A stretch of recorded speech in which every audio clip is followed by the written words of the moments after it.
Hi. So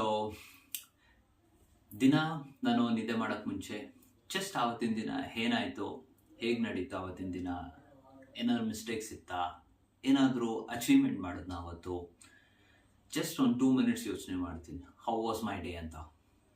and at the same time ನಾಳೆ ಏನು plans ಇದೆ, how I need to manage the time, ಯಾವುದಕ್ಕೆ importance ಕೊಡಬೇಕು ಅದ್ರ ಬಗ್ಗೆನೂ ಯೋಚನೆ ಮಾಡ್ತೀನಿ. ಆ್ಯಂಡ್ ನಿದ್ದೆ ಮಾಡೋಕ್ಕೆ ಮುಂಚೆ 1 hour ಮುಂಚೆ ಇಲ್ಲ 2 hours, ಮ್ಯಾಕ್ಸಿಮಮ್ 1.5 hour 2 hours ಏನು ತಿನ್ನಲ್ಲ. ಬಿಕಾಸ್ ನವ್ ಡೇಸ್ ಇನ್ನು 3 hours 4 hours ಅಂತಾರೆ.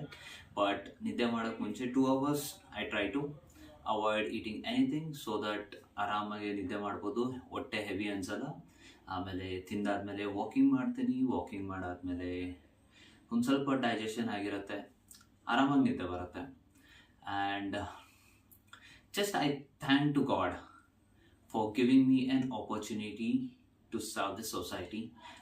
ರೀಸನ್ ಗೊತ್ತಿಲ್ಲ ಏನೋ ಕೊಡ್ಸಿದ್ದಾರೆ, ಬಟ್ ಕೊಟ್ಟಿದ್ದೀವಿ, ಏನೋ ಒಂದು ಕಾಂಟ್ರಿಬ್ಯೂಷನ್ ಮಾಡಬೇಕು ಸೊಸೈಟಿಗೆ. ಇರೋ ತನಕ ಒಳ್ಳೇದು ಮಾಡೋಣ, ಮಿಟ್ಕಿದ್ದು ದೇವ್ರು ಬಿಟ್ಟಿದ್ದು ದೇವ್ರು ನೋಡ್ಕೊತಾರೆ.